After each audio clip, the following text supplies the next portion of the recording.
Hosted by Mike, the Big Cheese. Kara, Chad, this is Mike. How are you? Good. How are you? I got Kara here with me as well. How's everybody doing today? Doing awesome. Doing great, thank you. Good. Well, hey, it was nice talk with you guys. And, you know, the band it hasn't really been around a long time. When you go by the website, it looks like you guys have been doing this forever. I mean, there's no lack of shows, no music coming out. Things look like they're going really well right now.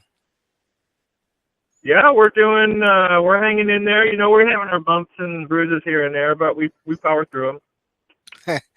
Well, what is the hardest part, you think, of starting up a band from scratch these days? Finding the right musician. Yeah. And egos and personalities. And the look. The look is really important with the talent. Looks help. Yeah. I mean, looks are like the last thing you want. I mean, I like big talent, and like we can always dress them up, but you know, they gotta have talent, to be able to play, and to be able to coexist with everybody. You figure you got 5 egos you got to deal with on a daily basis. It's not the easiest thing to do. Sure, getting along with one person is hard enough. Never mind 4 or 5 people. But when you do find that right mix of people that have, you know, the talent, the ability, and sort of the same vision to go along with, you know, where the band wants to go. I mean, what comes after that? Is it just like writing the music, you know, getting the word out on the name of the band, playing live? All of the above. It's because we're constantly writing. I mean, we're already working on our next album, and but it's pretty much all of the above. And just, you know, you got to keep promote. I mean, that's the thing. You got to constantly promote yourself. If you stop, it seems to stop. It doesn't do it for you. Yeah. Well, I did see that you're releasing a new single today. Is that off the next record? Yes. Yes. Well, that's we're going to put that up pretty soon. Yeah. Well, Chad, let me ask you, because you do a lot of work behind the scenes, you know, as well as up on stage. Do you think that, you know, the music industry itself is turning more to a single-oriented environment than, like, you know, a full album, you know, like it used to be like in the 50s when bands would just release single after single and albums really weren't even that important? You know, I think I've been pondering that and talking with people about it. I've been thinking about this next album. Like, should we just release everything singles and then maybe put the compilation together when we're done with the full album and sell it as a compilation? I don't know, because there's just not. The money is totally different and the environment's totally different, and it's people's attention spans are totally different. I don't know. It's tough, but I've been like thinking, should we just do it single by single, and that way you kind of keep the buzz going, and you don't have somebody waiting, you know, 8-9 months a year for your album. You're constantly putting stuff out throughout the process. That's true. Yeah. Well, like you were saying, like, you know, the attention span. I think that it's probably one of the biggest problems, I think, today with, I mean, not just music, but with anything in the world. With such an instant society with, you know, with technology and computers and all that other stuff, does that make it even harder as a musician? Because you feel like, you know, listen, we have to grab their attention like within the first 10 seconds of a song, otherwise they might be gone. And it is more difficult that way, where you're kind of putting your eggs all into the basket just for the beginning of that song to kind of draw them in. Yeah, it is. That's the first hook, really, of a song, is the intro. So it's if you can't hook them in that first part, most likely they will be turning it. I know I do. If I hear a song, if I hear like first 10, 15 seconds, if I'm not liking what I'm hearing, I usually don't give it much of a shot. So, Yeah. I mean, I'm guilty of it as well. So it's like you want it to be strong front to back with no drop offs. And we try to accomplish that with everything we do, and we always focus on that. And it's hard. I mean, but we power through it because we love it. Yeah. Well, that's the most important thing. Kara, I was reading an interview you did a while ago where people were asking you about, the music and getting started and stuff like that. And there are a few videos out there where, you perform country and Western type songs. And you said in the interview that, we were going to originally start out as a country band because we thought that's where the money is. When you say something like that, do you think that would kind of turn off the people that are into rock and metal because they don't know where your loyalty is or why you're interested in? Or are you just looking to create this hybrid of everything that kind of interests you and you're going to hope people go along for the ride? Well, see, if they read that right, what I was saying was we were always rock, but we decided we weren't, there's more money in country because that's what's hot in America right now. But the rock and the metal pulled us back out of the love. So, I mean, if anything, they should say, well, we tried to do it for money, but then they just said that their love is where it's at, and that's where our passion's at. So, yeah. I mean, we just got pulled back into it. And but I can see how somebody would say, well, they're just doing it for money. But, hey, honestly, does anybody do any work for free? Exactly. I mean, does a plumber go and say, well, you know what, I'm going to go fix your pipes for free because I just love doing it that much? I mean, no. We are professionals as well as anything else. The musicians, there are professional musicians. Now, there are other musicians that are, just doing it for fun, and, they're not in it to make money. But when you dedicate this much time and effort, I mean, you should be compensated if you do a good job. I couldn't agree with you more. Absolutely. Nobody works for free in this world. And even though you get to do what you love, I mean, that's the whole point of, growing up and getting a job and having a career. You're supposed to do something you love to do because you never feel like you're working. But you do have to get paid. And for some reason, it seems over the last couple of years, maybe more than that, it seems like it's like a dirty word if a band says, hey, I'm working for a living here. I want to make money. I could produce more for you and give you the music you want if I'm getting paid for it because it makes it a little easier on me. But it seems like that's become like a dirty thing to say in the business. And I don't understand why all of a sudden when it was never like that for the 4 or 5 decades before this. Well, I think everybody thinks, oh, there's just all this money in music, and there's not. Basically, in music, you have the haves and you have the have-nots. There's really no middle class in musicians right now. It's just like you either blow up or you're like struggling. There's like real no middle ground anymore, and it's like, but you should, if a person is putting that much time and effort and producing a product, you should get paid for your product. And you know what? A lot of people do view musicians as like, just like kind of like the bottom feed. I don't know, are we a stigma of like bottom feeders or just people, they don't really want to work, so they decided to play music. That's not true. I mean, some people love to work on electric stuff or be a plumber, that they love doing that, or they love being a doctor or anything else. I mean, that's all services. And we're the music industry is a service industry too. We are entertaining you, and that is a service. It's like you pay for direct TV or cable or whatnot. Music should be paid for as well. But it's just, I think that whole Napster and everything else I think is where it started. When the music industry went after Napster and stuff like that, I think that it viewed it as a greedy society or greedy industry. When not really, they're just trying to get paid for what they do. Oh, absolutely. I mean, that definitely got the ball rolling with, obviously, the illegal downloading and the lack of record sales. I mean, just as many people have, music in their hands today as they did 10 and 20 years ago. It's just that not as many people are paying for it. And that affects the record companies. And it's a trickle down effect to where the bands and everybody else feels it. But you're also getting it where a lot of bands today, and you get a lot of kids like they're willing to go up and play shows for free all the time because they're just so glad to be up on stage playing. And like I said, for a lot of them, it might be a hobby. It might be fun. It's not something they're looking to make a living doing, but that kind of affects all the bands like yourselves that can really make a career out of this. See, that's true, but in the same sense, most of those bands are not that good.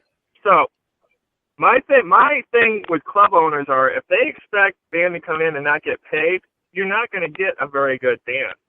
And your customers and clientele that come into your business are going to like associate you with not very good bands. So it's like, I think it's a bad business model for bars to not bring clubs and whatnot to not pay and do the pay for play thing, because if you're accepting pay to play, then you really don't care what they sound like because they're paying you to play there.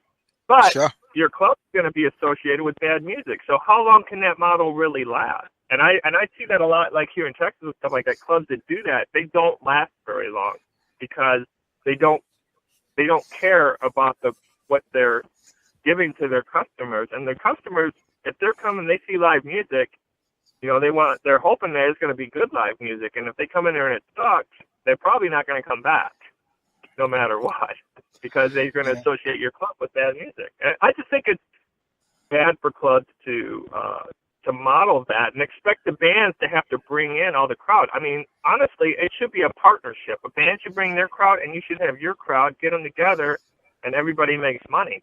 But it's got skewed somewhere down the road. And DJs don't help the musicians very much. That's true. You're right about that. Well, you know, you hear a lot of talk about Texas being a great place for music, especially like up in Austin. Being a band from the area, I mean, is it an environment for music all around? I mean, just to get out there, get established, you know, make your bones playing up on stage. Is it a good place to be musically to come out of today? Austin's not what it was 10 years ago. I mean, we performed in Austin a few times on 6th Street and whatnot, and it's Austin has kind of got saturated, and you know how you say these musicians that are just happy to get up on stage and perform? Yeah. Well, there's a plethora of them in Austin. So it really skews that market in Austin. All the club owners think they can just walk all over these musicians. And musicians are second-class citizens in Austin right now. If anybody tells you any different, they're lying. But people still gravitate to Austin because of South by Southwest and whatnot. But even South by Southwest, that's just turned into one big party. I don't know that most of the people I know that go there are just going to party. They're not going to discover talent anymore. It's just become skewed, and it's a money thing. And it's like, I don't blame South by Southwest because they're killing it. So good for them. But musicians are the ones that get screwed in that deal. And but you know, that's just the way it is right now. I don't know what anybody can do to really change it. No, you can really, like you said, you really can't do anything about it. It's a different environment today. I mean, if you remember back in the heyday of, you know, hard rock and even heavy metal in the 80s, you know, most bands gravitated towards, you know, Los Angeles and New York because they were like the hub of where everything was going on. You know, if you were anywhere in between, it was kind of difficult to really, you know, build yourself up and establish your act. But today with the internet, I mean, that seems irrelevant because, you know, with the click of a button, somebody in Bangladesh can hear your music as well as somebody right around the corner from your own home. I mean, how big of a tool is the internet for bands today? I mean, is it a real helping hand, or because of such easy access for a lot of bands that maybe it's not good at all? As far as what then? I'm sorry, I kind of got lost in that. Yeah, so did I. No, what I was saying is, you know, back in the day, a lot of bands kind of made themselves available in the major markets, like, you know, New York, Los Angeles, because it was where things can happen for them. But with the internet today, you could kind of like, you know, put your music out anywhere in the world. You don't have to like be in the main hub of a major city. Yeah, I mean, it's very helpful, and in the same sense, it's a kind of a hindrance as well because everybody can do it. So that gets flooded with the good and the bad. So to be able to get filtered out of the bad into the good is a struggle, but that's where the promote thing comes in. But it doesn't get easier. But even New York and LA, I mean, they're all about pay to play now too. And it's just like musicians are just getting stepped on. It's like if you could really look back and say, and you say, I want to be a musician, you know, coming up now, it's like you are in for a hard road. You better love it because it's not going to be easy. I mean, even though you got the internet and everything else, you can have the greatest song in the world. If you don't promote it and it doesn't get out there, who's going to know about it? Because it's just going to get mixed in with the rest of the crap that's out there. And can get associated with that other crap. So you gotta like build yourself up to stand out from everybody else. But it's a Yeah. process, and you gotta love it. Absolutely. Well, you guys do have the music to back you up. I mean, really, in the end, that's what matters. You guys are writing some great tunes. I think people are really going to dig it because, like, as soon as you hear it, it's got that familiar vibe to it, but yet it's very different than a lot of stuff that's going on out there. So you really did come up with a really great combination of, like, sort of what was old and sort of what's new. And it really plays well. And Kara's voice is, like, just completely different than anything else out in the market, I think, right now. Yeah, she's awesome. And we've been working together for 3 years, and she's just constantly gotten better and better and better and better. And as far as performing wise, she's just a beast on stage. I mean, she is like all over the place, and she will not allow us to become background music in a club. If she sees that if people aren't paying attention, she'll go get right in their face and say, "Hey, Yeah. listen to us," and that's awesome. Well, this is a band, even though, like, her name is in the front of it, but it is a full-on band where I guess every member has an equal say. Is that a stretch? Yeah, it's a stretch. I mean, myself and Kara are really, we kind of run the thing. The other band members, they have a say, but me and Kara pretty much write all the tunes, and we bring in people to put their part down and stuff, and we want them to be a part, but in the same sense, if push came to shove, and there's a big thing, it's me and Kara. But Yeah. we love our bandmates, and we appreciate them, and we go to war together. So it's like, we are there, but like I said, if push came to shove, it is myself and Kara. But Yeah. that's just. It's hard. I mean, I've written with a bunch of people, and it's hard to finally put together a finished product with 5 people putting in their opinions. And I find it a better way to record and write is it's like me and Kara get together and we come up with the concept, and then we let the other members kind of put their personality into it that way after the fact. So that way it keeps things flowing a little bit easier, and also it helps us produce what we're trying to accomplish, I guess. Well, I agree. I think it is a better way of doing it because, a lot of these major corporations aren't run by, 5 people.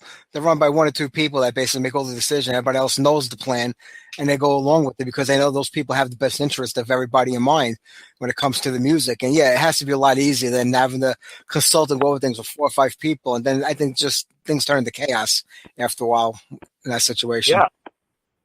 Right. And then sometimes you get up and down and you're just wasting time. And also, band members come and go. I mean, not every.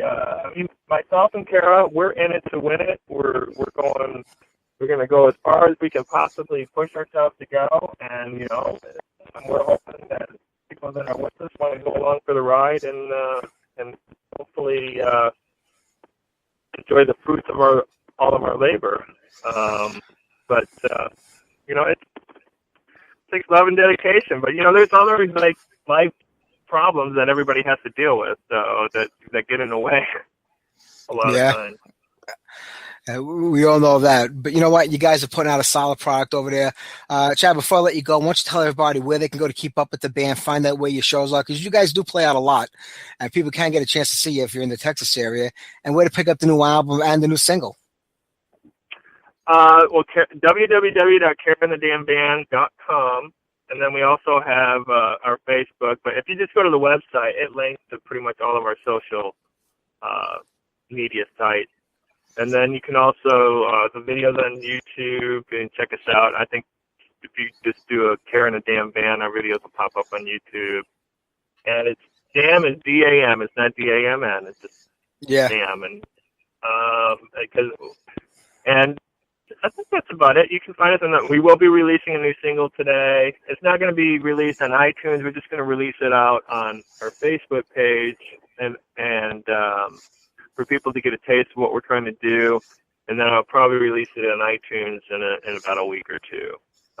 But we're just kind of putting it out for it's the first song of our new album, and we want to get people's opinion. Well, I'm looking forward to hearing that later on today. And Chad, listen, the best of luck with the band, man. And I hope you guys can make it over here to the East Coast one day. It'd be great to see you guys live. Yes, that's in our plans. We want to go everywhere. So hopefully that will all happen. I hope so too. Chad, you take care now. It's great talking with you. All right, take care. Take care.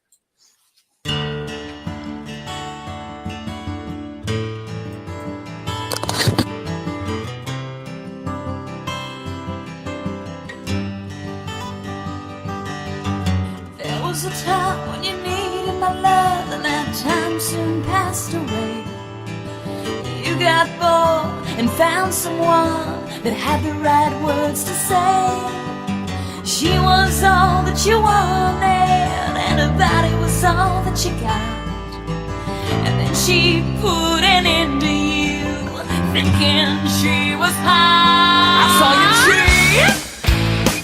You say you don't. You thought that I'd never know. You just kept on searching for the one that caught your eye. And when you thought you found her, she sucked you all in dry. She was all that you wanted, and her body was all that you got.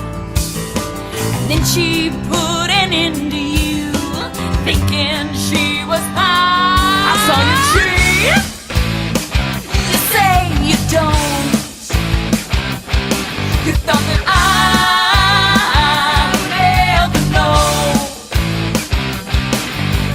Now this time you lost my love, and you'll never get it again. 'Cause I moved on, and you're still stuck with all the women that you failed. Wish I was, they were all that you wanted, and their body was all that you got. And this might be a real good time to put an end to this ride. I saw you cheat.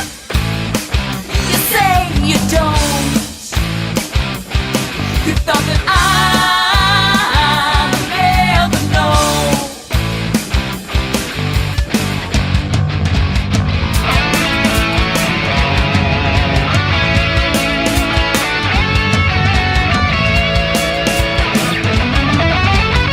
You wish I was there.